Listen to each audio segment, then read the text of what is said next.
और ये क्वेश्चंस आपके लिए वेरी हेल्पफुल है यदि अगर आप किसी भी कॉम्पिटिटिव एग्ज़ाम की प्रिपरेशन करते हैं, जैसे UP TGT, UP PGT and KVS exam, NVS exam and all other teaching exams से रिलेटेड, या किसी भी यूनिवर्सिटी से रिलेटेड आप किसी भी बीए, एमए की प्रिपरेशन करते हैं, तो विलियम शेक्सपियर से रिलेटेड ये क्वेश्चंस आपके किसी भी कॉम्पिटिटिव एग्ज़ाम के लिए वेरी हेल्पफुल होने वाले हैं।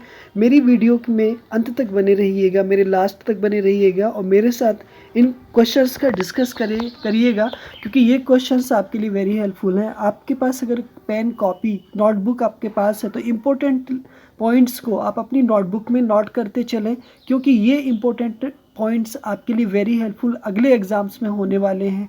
Let us start without delay. मेरे साथ पहला क्वेश्चन है, देखिए, विलियम शेक्सपियर इज़ कॉल्ड। देखिए, विलियम शेक्सपियर एक ग्रेट ड्रामेटिस्ट रहे हैं इंग्लैंड के। उन्हें कहा जाता है the bard of heaven, the swan song.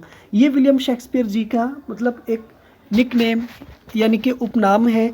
उसके बाद नेक्स्ट क्वेश्चन है आपका, देखिए कि William Shakespeare belonged to. William Shakespeare किस युग से, किस एज से बिलोंग करते थे?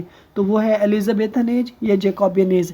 तो एलिजाबेथन एज जो था वो 1500 लगभग 58 से लेकर के 1603 तक रहा था, ठीक है। उसके बाद जैकोबियन पीरियड आ गया था। तो इस एज में वो रहते थे। क्यों? क्योंकि उनका जो जन्म हुआ था वो 1564 में पैदा हुए थे और 1616 में उनकी डेथ हो गई थी। तो इट इज़ क्लियर है कि यहाँ पे एलिजाबेथन, जैकोबियन दोनों एजेस से वो रिलेटेड थे। Renaissance and the early modern periods. अब यहाँ पर ये देखो कि एलिजाबेथन के साथ साथ, जैकोबियन के साथ साथ वो रेनेसां या अर्ली मॉडर्न पीरियड भी कहा जाता है। यानी कि एलिजाबेथन पीरियड को या जैकोबियन पीरियड को एक तरह से रेनेसां या अर्ली मॉडर्न पीरियड के नाम से भी जानते हैं। तो इसका मतलब इट मीन्स ये हुआ कि विलियम शेक्सपियर जो बिलोंग करते थे वो एलिजाबेथन पीरियड से और जैकोबियन से बिलोंग करते थे और उन्हीं को ही रेनेसां और अर्ली मॉडर्न पीरियड के नाम से जानते थे। क्वेश्चन नंबर आपका 4, देखिए, ही बिलोंग्स 16th सेंचुरी। तो ये भी बात क्लियर है। वो चाहे डेथ हुई है उनकी 17th सेंचुरी में, लेकिन जो मैक्सिमम उनके वर्क्स लिखे गए हैं वो 16th सेंचुरी में लिखे गए हैं, यानी 1500 के बाद लिखे गए हैं और 1600 के बीच में लिखे गए हैं। तो इट इज़ क्लियर है यहाँ पर कि जो कुछ क्रिटिक्स हैं हमारे, वो ये मानते हैं कि William Shakespeare belongs to 16th century, not 17th century. But यहाँ पर 1616 में अगर उनकी डेथ हुई है तो इट इज़ क्लियर है कि वो 17th सेंचुरी से बिलोंग करते होंगे, लेकिन क्रिटिक ने उनको 16th सेंचुरी का राइटर माना है, ना कि 17th सेंचुरी का। क्वेश्चन नंबर आपका 5, he was poet, dramatist and actor. देखिए, वेरी क्लियर है इस बात से, इस लाइन से क्लियर है कि वो एक पोएट भी थे, ड्रामेटिस्ट भी थे और एक एक्टर भी थे। एक्टर का मतलब क्या है कि उन्होंने पोइट्री भी लिखी, ड्रामे भी लिखे और उन्होंने अपने जो एक्टिंग थी उससे अपने पोइट्री में, अपने ड्रामे में उन्होंने एक एक्टर की भूमिका को भी निभाई है। इट इज़ राइट है कि उनके अंदर तीनों क्वालिटी थी। क्वेश्चन नंबर आपका 6, सम फ्रेजेस। देखिए जो आजकल हम कॉम्पिटिटिव एग्जाम में कुछ फ्रेजेस का यूज़ करते हैं, जैसे टू बी और not to be, heart of gold, wild goose chase and break the ice are used by him. ये जितनी भी इडियम्स हैं, इन सभी का जो यूज़ किया है वो विलियम शेक्सपियर जी ने अपने ड्रामाज में यूज़ किया है और इन्होंने ये इडियम्स दी हैं जो आज वेरी पॉपुलर हैं। किसी भी कॉम्पिटिटिव एग्ज़ाम की आप प्रिपरेशन करते हैं जैसे कि, तो आपको ये इडियम्स का स्टडी करना ही पड़ेगा। जैसे आप एसएससी की प्रिपरेशन करते हैं, यूपी टेट की तैयारी करते हैं, सीटेट की तैयारी करते हैं, या आप किसी भी पीसीएस या आईएएस लेवल की प्रिपरेशन करते हैं और इंग्लिश से रिलेटेड आप किसी भी एग्जाम की प्रिपरेशन करते हैं, तो ये idioms are very helpful for your exams. Question number आपका 7, he wrote 3 narrative poems, 37 plays and 154 sonnets. अब यहाँ पर देखो क्लियर हो गया है कि देखो उन्होंने 3 नैरेटिव पोएम्स लिखी हैं, यानी 3 उनकी वर्णनात्मक पोएम्स हैं, 37 प्लेज हैं उनके और 154 सोनेट्स हैं। एग्जाम में क्वेश्चंस कैसे आएगा, how many sonnets are William Shakespeare ji की कितनी सोनेट्स हैं? तो आपका आंसर होगा 154। How many plays wrote William Shakespeare ने कितने प्लेज लिखे? तो आपका आंसर होगा 37। या William Shakespeare wrote narrative poems कितनी? 3 नैरेटिव पोएम्स लिखी हैं। It is clear, right. Question number आपका 8। He was born in 23rd April 1564 and died 23rd अप्रैल 1616 को। अब यहाँ पर आपके माइंड में क्वेश्चन चल रहा होगा कि वो कब पैदा हुए थे। देखो, विलियम शेक्सपियर 23 अप्रैल 1564 को पैदा हुए थे और 23 अप्रैल 1616 को उनकी डेथ हो गई। It means it is clear है कि उनकी जो date of death and date of died दोनों सेम डेट है, यानी 23 अप्रैल है, लेकिन ईयर अलग है, चेंज है, यानी 1564 और 1616 है। इसका मतलब इट मीन्स ये हुआ कि ही, नेक्स्ट क्वेश्चन है आपका, देखो, ही वॉज बेप्टाइज्ड। अब वो बेप्टाइज्ड हुए थे अकॉर्डिंग टू क्रिश्चियनिटी में। क्या है ना कि एक क्रिश्चियनिटी में एक बात चलती है कि वो एक नाम दिया जाता है, उनको नाम दिया जाता है। बच्चों जैसे बॉर्न होता है तो वो चर्च जाता है, चर्च जाने के बाद उसको वहाँ के जो पादरी होते हैं वो उसको एक नाम देते हैं। तो वो नाम दिया था उनको 26 अप्रैल को। कब दिया था? 26 अप्रैल को नाम दिया गया था, और ये 26 अप्रैल को नाम दिया गया था उनको विलियम शेक्सपियर। पॉइंट नंबर आपका next, he was born in Stratford upon Avon. अब उनका जन्म कहाँ पर हुआ था? तो देखो, उनका जो बॉर्न हुआ था वो स्ट्रेटफोर्ड अपॉन एवन में हुआ था, यानी कहाँ पर? इंग्लैंड में हुआ था। ओके, और his father John Shakespeare and mother was Mary Arden. अब ये क्लियर है कि उनके जो पापा थे वो जॉन शेक्सपियर थे और उनकी जो माँ थी वो मैरी आर्डन थी। यानी जॉन शेक्सपियर और मैरी आर्डन से जो पैदा होने वाले एक बच्चे थे विलियम शेक्सपियर, उनका जन्म 23 अप्रैल 1564 को स्ट्रेटफोर्ड अपॉन एवन नाम की एक जगह उसमें पैदा हुए थे, और 26 अप्रैल को उनको नाम दिया गया था कि विलियम शेक्सपियर हैं, और 23 अप्रैल 1616 में इनकी डेथ हो गई थी। इतने पॉइंट सारे क्लियर हो गए होंगे। आई होप ये मेरी वीडियो आपकी अच्छे से समझ में आ रही है। Next question, his parents had 8 offsprings. और ये भी पता लग रहा है कि उनके जो पेरेंट्स थे John Shakespeare and Mary Arden, उनके टोटल 8 बच्चे थे, उनमें से एक विलियम शेक्सपियर थे। क्वेश्चन नंबर आपका 13, He lived with his family on Henley Street till the age of 18। वो 18 साल की एज तक, जब तक कि वो 18 साल के नहीं हो जाते तब तक हेनली स्ट्रीट नाम की जगह पर वो रहते थे। ये जगह थी कहाँ पर? इंग्लैंड में, लंदन के आसपास। क्वेश्चन नंबर आपका 14, he married with Anne Hathaway in the age of 18। यानी इट इज़ क्लियर है कि देखो, उन्होंने शादी की थी एनी हैथवे से 18 साल की उम्र में। जब उनकी एज 18 साल थी तो उन्होंने एनी हैथवे से शादी कर ली, और शादी करने के बाद में वो उनके साथ रहने लगे। अब यहाँ पर कुछ और इम्पोर्टेंट एग्जाम से रिलेटेड फैक्ट आएंगे जिनको मैं आपको बताने जा रहा हूँ। Next, she was 8 years older than him. अब यहाँ पर देखो, क्लियर है कि वो कितने साल बड़ी थी। बेसिक रूप से विलियम शेक्सपियर को बड़ा होना चाहिए था, बट लेकिन यहाँ पर देखो थोड़ा अपोजिट हो रहा है। यहाँ पर जो है वो एनी हैथवे 8 years बड़ी है किन से? विलियम शेक्सपियर जी से। और जब उनकी शादी हुई, यानी कि जब विलियम शेक्सपियर की शादी 18 साल में हुई तो वो 8 साल उनसे बड़ी थी, तो उस टाइम पे उनकी एज हुई 26। इट इज़ क्लियर है कि एन हैथवे की एज हुई 26 साल और विलियम शेक्सपियर जी की एज हुई 18 साल, इसलिए 8 years का यहाँ पर डिफरेंस देखने के लिए मिल रहा है। क्वेश्चन नंबर आपका 16, they had 3 children, Susanna, Hamnet and Judith. अब यहाँ पर ये फैक्ट बन करके आ गया कि देखो, अब जब उन्होंने मैरिड की तो उनके भी बच्चे होंगे, तो उनके थे 3 बच्चे, यानी 3 children थे। नंबर 1 सबसे पहले सुसन्ना, नंबर 2 हेमनेट और नंबर 3 जूडिथ। अब यहाँ पर कौन बेटा था कौन बेटी थी उसके बारे में डिस्कस करते हैं। देखिए, सुसन्ना और जूडिथ दोनों डॉटर थी और हेमनेट उनका son. Next point, Hamnet was died on the age of 11। अब जो हेमनेट नाम का इनका जो सन था ये ओनली 11 years की एज में डेथ हो गई। इट इज़ क्लियर है कि 11 साल की उम्र में उनका एक ही बेटे का डेथ होगी। तो अब बची कितनी? 2 डॉटर बची, 2 daughters, अब Susanna and Judith. Question number आपका next, the Globe theatre was built in 1599। अब 1599 में एक क्या होता है कि एक थिएटर को बनाया जाता है जिसका नाम है ग्लोब थिएटर, और ये थिएटर 1613 को बर्न्ट हो जाता है। अचानक से जल जाता है और ये जल करके ये ख़त्म हो जाता है। तो अब यहाँ पर देखते हैं कि विलियम शेक्सपियर 1613 में ही क्या हो गए थे, रिटायरमेंट हो गए थे। यानी उन्होंने यहाँ से आगे को कोई उनका आर्टिकल नहीं मिलता है। उनकी हेल्थ ख़राब थी क्योंकि अभी उनकी 1613 तक वो 49 ईयर्स के थे। नेक्स्ट क्वेश्चन आपका,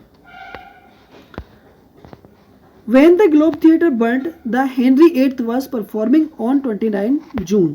ठीक है, अब माइंड में एक क्वेश्चन आपके चल रहा होगा कि देखिए जब ग्लोब थिएटर बर्न हो गया, जल गया, तो क्या कोई प्ले वहाँ पर रेफर किया जा रहा था या नहीं किया जा रहा था, या शांत था या बंद था, क्या था? तो देखो जब वो थिएटर जला तो वहाँ पे विलियम शेक्सपियर जी का ही हेनरी एट्थ नाम का जो प्ले है उसको परफॉर्मिंग किया जा रहा था और वो डेट थी 29 जून की। It is right. Next question, Shakespeare died in the age of 52। अब यहाँ पर ये तर्क लगा लेते हैं कि देखिए 1564 को बॉर्न हुआ है विलियम शेक्सपियर और 1616 को उनकी डेथ हो गई, तो वो टोटल कितने ईयर्स तक लिविंग रहे, कितने साल तक जिए? तो वेरी सिंपल है यहाँ पर कि देखो वो 52 ईयर्स तक रहे। तो there are so many questions आपको यहाँ से मिलेंगे मेरे, बस आपको ज़रूरत है इन क्वेश्चंस को रिवाइज करने की। आपने अगर एक बार में वीडियो देखा है तो एक बार और देखिए, सेकंड टाइम देखिए, और आप एग्ज़ाम से पहले इस वीडियो को आप ज़रूर देख करके जाइए।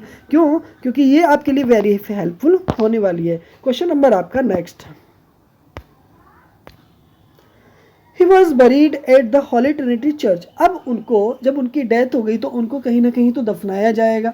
अब उनको जहाँ पर दफनाया गया उसका नाम था हॉली ट्रिनिटी चर्च। ये एक ऐसा चर्च है इंग्लैंड में जहाँ पर बहुत बहुत पॉपुलर पर्सन्स को दफनाया जाता है। तो इसी तरह से विलियम शेक्सपियर भी बहुत पॉपुलर थे, ड्रामेटिस्ट रहे थे, तो उनको भी इसी हॉली ट्रिनिटी चर्च में दफनाया गया। क्वेश्चन नंबर आपका 24, एपिटाफ। What is epitaph? देखो एपिटाफ का मीनिंग क्या होता है। एक तो एपिटाफ एक वो शिलालेख होता है जो किसी डेथ व्यक्ति यानी जो व्यक्ति मर जाता है उसकी ग्रेव पर पत्थर पर लिखा गया होता है कि कब पैदा हुए, कब मरे, कौन है, किसकी कबर है, इन्होंने क्या क्या काम किए, वो कुछ स्पीच वहाँ पर लिखी होती है, कुछ आर्टिकल्स वहाँ लिखा होता है। तो ये ही एपिटाफ इन्होंने खुद लिखा था विलियम शेक्सपियर जी ने। और क्या विलियम शेक्सपियर जी ने एपिटाफ खुद लिखा था और उसमें गुड फ्रेंड्स लेकर के दैट मूव्स माई बॉन्ड, ये बहुत पॉपुलर है, तो आप इसको एक बार ध्यान से देख लेंगे। क्वेश्चन नंबर आपका 25 है। देखो यहाँ पे the first biographer of William Shakespeare, यानी विलियम शेक्सपियर की पहले बायोग्राफर कौन है जिन्होंने विलियम शेक्सपियर जी की बायोग्राफी को लिखा है? तो देखो निकोलस जो रो है ना, उन्होंने विलियम शेक्सपियर जी की बायोग्राफी को लिखा है। यानी कि निकोलस रो एक पहले व्यक्ति हैं, पहले राइटर हैं जिन्होंने विलियम शेक्सपियर जी की बायोग्राफी को लिखा है। ये क्वेश्चन आपसे एग्जाम में पूछ लिया जाता है। Shakespeare fled to London from town to the guilt of stealing the deer of Thomas Lucy. अब देखो यहाँ पर एक बात ना बड़ी सीक्रेट निकल के आ रही है, क्योंकि विलियम शेक्सपियर थे वो तो एक बड़े थे, ड्रामेटिस्ट थे, पोएट थे, एक्टर थे, और इतने बड़े आदमी थे और फ्लेड हो गए, वो तो चले गए, मतलब भाग गए। कहाँ? लंदन को चले गए फ्रॉम द टाउन, अपने नगर से। वो जिस नगर में रहते थे, जिस गाँव में रहते थे वहाँ से। और क्यों भाग गए? क्योंकि वो अपराधी ठहरा दिए गए थे स्टीलिंग, चोरी के लिए the deer of Thomas Lucy. Thomas Lucy एक बहुत बड़े पॉपुलर आदमी रहे हैं इंग्लैंड में उस टाइम के। तो उनकी एक डियर थी यानी कि हिरन थी, उसको स्टीलिंग के लिए, उसको चुराने के शक में जब उनको पता लगा कि अब मुझे पुलिस पकड़ लेगी, तो वो पुलिस से बचने के लिए लंदन को चले गए। क्वेश्चन नंबर आपका 27, there are 7 university wits in England. अब यहाँ देखो, अब विलियम शेक्सपियर के टाइम में एक बहुत बड़ा ड्रामे का एक बहुत बड़ा उस रेनेसा पीरियड में बहुत कुछ था। तो उसी टाइम पे लगभग हमारे 7 यूनिवर्सिटी वीट्स थे, और ये यूनिवर्सिटी वीट्स बहुत पढ़े लिखे थे, बहुत इंटेलिजेंट थे, बहुत तार्किक थे, लॉजिकल थे, ठीक है, और बहुत ही सोशलिज्म तरीके से थे। यानी इन यूनिवर्सिटी वीट्स का मानना था कि हमें जो कुछ भी करना है पढ़े लिखे क्षेत्र में करना है। इसका मतलब ये हुआ कि उस वक्त की जो यूनिवर्सिटीज़ थी, कैम्ब्रिज यूनिवर्सिटीज़ और हार्वर्ड ये जो यूनिवर्सिटीज़ थी, ठीक है, तो यूनिवर्सिटी से रिलेटेड 7 पर्सन्स थे, जिसमें एक बड़ा नाम आता है क्रिस्टोफर मार्लो का। तो Christopher Marlowe, Thomas Greene, Thomas Nashe, Thomas Lodge, ठीक है, जॉन लिली, रॉबर्ट ग्रीन, ठीक है। तो ये जो लोग थे ये बड़े पॉपुलर रहे हैं। तो इनमें से सारे पढ़े लिखे थे, बट विलियम शेक्सपियर इतने पढ़े लिखे नहीं थे। क्वेश्चन नंबर आपका 28, रॉबर्ट ग्रीन, देखो मैंने नाम बोला था आपको यूनिवर्सिटी वीट्स में रॉबर्ट ग्रीन, तो देखो रॉबर्ट ग्रीन आपके ये आ गए। Was a famous playwright है who criticise Shakespeare in his pamphlet. देखो इन यूनिवर्सिटी मेट से एक यूनिवर्सिटी वीट्स ऐसे हैं जिन्होंने विलियम शेक्सपियर को अपने पैम्फलेट में क्रिटिसाइज किया है, आलोचना की है विलियम शेक्सपियर की, ठीक है। क्या कहा है उन्होंने, आगे देखते हैं। ये वाला क्वेश्चन देखो बनता है एग्जाम में और पूछ लिया जाता है, यहाँ से क्वेश्चन बनता है। Robert Greene studied in Cambridge university, जैसा कि मैंने अभी भी कुछ टाइम पहले बताया था कि जो 7 यूनिवर्सिटी वीट्स थे वो किस यूनिवर्सिटी से बिलोंग करते थे, तो वो कैम्ब्रिज यूनिवर्सिटी से बिलोंग करते थे। ये बात क्लियर समझ आ गई होगी। Robert Greene called Shakespeare great worth of wit. अब यहाँ पर देखो कि रॉबर्ट ग्रीन जो एक ड्रामेटिस्ट थे, उन्होंने विलियम शेक्सपियर को वर्थ ऑफ विट कहा है, यानी कि ये एक बड़ा नाम दिया है। अब Robert Greene called him upstart crow. अब यहाँ पर देखो कि रॉबर्ट ग्रीन ने ही विलियम शेक्सपियर को अपस्टार्ट क्रो के नाम से भी कहा है। और अब यहाँ पर देखो कि अब यहाँ पर देखो कि जॉन्स फैक्टोटम, इसका मीनिंग कभी कभी पूछ लिया जाता है एग्जाम में। इसका मीनिंग क्या होता है, एक्सपर्ट वर्कर। एक्सपर्ट का मतलब कुशल, काम को करने वाला व्यक्ति ही जॉनेस फैक्टोटम बोला गया है। और ये बोला गया है रॉबर्ट ग्रीन जी के द्वारा विलियम शेक्सपियर जी को। क्यों? क्योंकि उस टाइम पर ये आपने आर्टिकल्स लिखते थे, अपने ड्रामाज लिखते थे, अपनी सोनेट्स लिखते थे, अपनी पोइट्री लिखते थे। और उस टाइम पर ये इतनी ज़्यादा इंटेलिजेंस यानी बौद्धिक, तार्किक, लॉजिकल होती थी कि इनको रॉबर्ट ग्रीन जैसे ड्रामेटिस्ट ने जॉनेस फैक्टोटम बोल दिया, यानी कि एक्सपर्ट वर्कर बोल दिया। It is right. Next question आपका, Robert Greene called him the tiger's heart. अब देखो कितनी बड़ी बातें बोली है रॉबर्ट ग्रीन जी ने कि द टाइगर्स हट तक का बोल दिया, किसे, विलियम शेक्सपियर जी को। अब यहाँ पर देखो, he became popular from 1585 to 1952, यानी कि अब देखो ये जो पॉपुलर होने शुरू हो गए कहाँ से, 1585 से लेकर के 1592 के बीच में ये इतने पॉपुलर हो गए कि यहाँ से इनका जो नाम था ड्रामेटिस्ट की लिस्ट में आने लगा। क्वेश्चन नंबर आपका 35, he became good actor, writer and part owner. अब देखो यहाँ पे कि ये बहुत अच्छे एक्टर भी हुए, राइटर भी हुए और पार्ट ओनर भी हुए, यानी मालिक भी हुए। क्यों? क्योंकि जो ग्लोब थिएटर बनाया था वो 1599 को विलियम शेक्सपियर और बेन जॉनसन ने दोनों ने कोलैबोरेट करके बनाया था, और जो 1613 को बर्न्ट हो गया। और उस वक्त उसमें जो प्ले रेफर किया, जो एक्टिंग की जा रही थी जिस प्ले पर, वो हेनरी VIII था। ये बात क्लियर समझ में आ गई होगी। यहाँ तक मेरी वीडियो आपको अच्छे से समझ में आ रही होगी। क्वेश्चन नंबर आपका 36, नेम ऑफ द कंपनी। अब उस कंपनी का नाम यहाँ पर बताया गया है कि जिस कंपनी में विलियम शेक्सपियर जी काम किया करते थे। लॉर्ड चैम्बरलेन उस कंपनी का नाम था जिस कंपनी में ये काम किया करते थे। It is known later King's Men, और ये बाद में जानी गई थी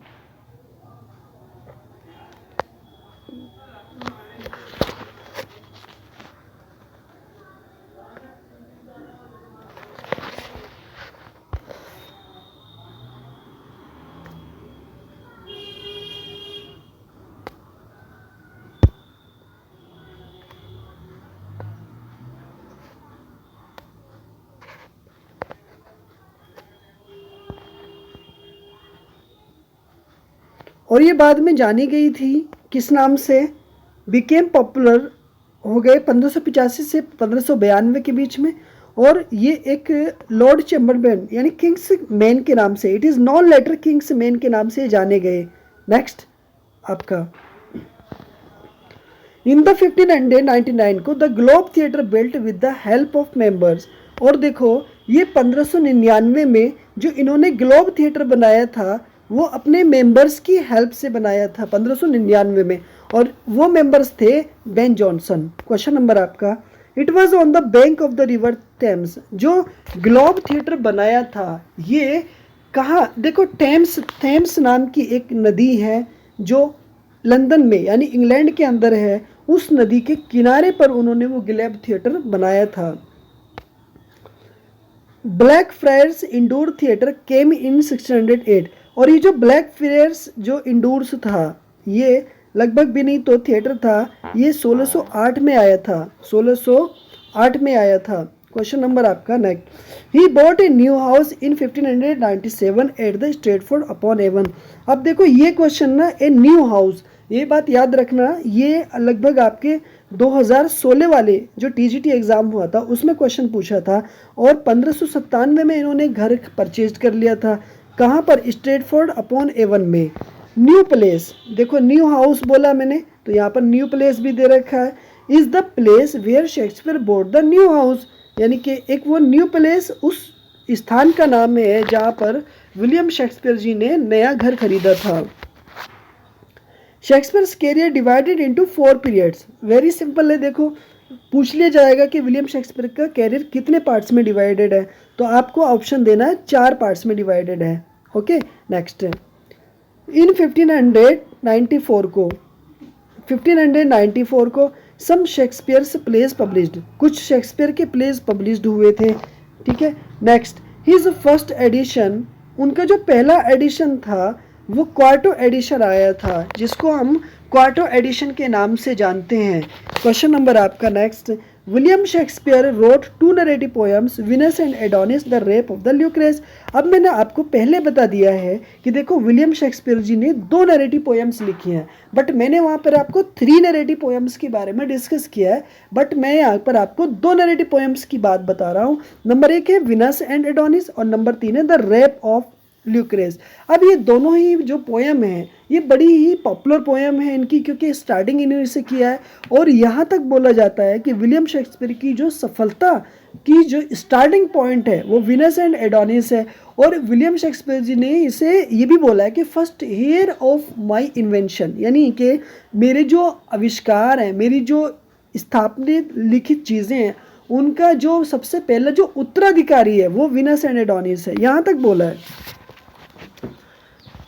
क्वेश्चन नंबर आपका next, the Globe theatre was closed in 1593 को बिकॉज ऑफ द प्लेग। अब यहाँ पर ये बात ध्यान देने वाली है कि देखो जो ग्लोब थिएटर था वो 1593 को क्या हो गया था, क्लोज हो गया था। रीज़न क्या था कि इंग्लैंड में उस टाइम पर प्लेग नाम की एक डिसीज़ पैदा हो गई थी जिसकी वजह से ग्लोब थिएटर को क्लोज कर दिया था।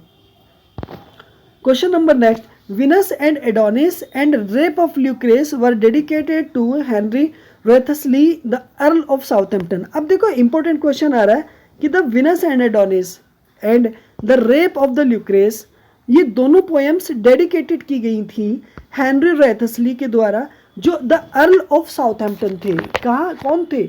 The earl of Southampton. अब ये जो इनके एक फ्रेंड थे उनका नाम था हेनरी WH के नाम से भी आ जाता है, तो विलियम हर्बर्ट भी आ जाता है। अब हेनरी रेथसली भी आ गया जो अर्ल ऑफ साउथहैम्पटन थे।